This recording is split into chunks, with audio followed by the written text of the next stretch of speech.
তিনি চাইলেও কিন্তু হচ্ছে হাসিনার মতো তিনি 1000-1500 লাশ পরে তিনি থেকে যেতে পারতেন ক্ষমতার মধ্যে।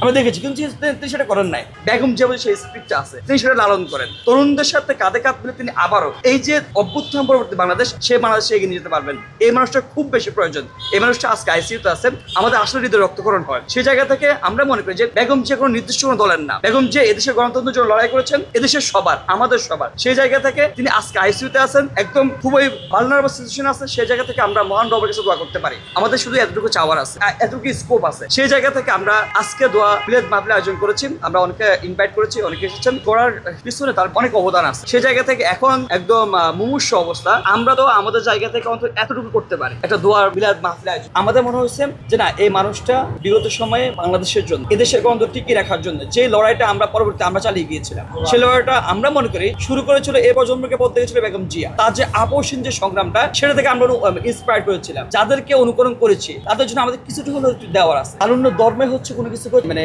আপোষ না করা, সেই জায়গাটায় আমরা বেগম জিয়ার মধ্যে সেই গুণটা আমরা দেখেছি। তরুণ হিসেবে আবার বাংলাদেশপন্থী যে রাজনীতিটা, মানে সবকিছুর উদ্দিকে রাজনীতি, বাংলাদেশপন্থী রাজনীতি, সেটা আমাকে আইডল হিসেবে মানে অনুকরণ করো। আপনি দেখেন বেগম জিয়া কিন্তু সময় কিন্তু মানে যে একতরফা যে নির্বাচনের কথা বলে 96 সময়, তিনি চাইলেও কিন্তু হচ্ছে হাসিনার মতো তিনি 1000-1500 লাশ পরে তিনি থেকে যেতে পারতেন ক্ষমতার মধ্যে।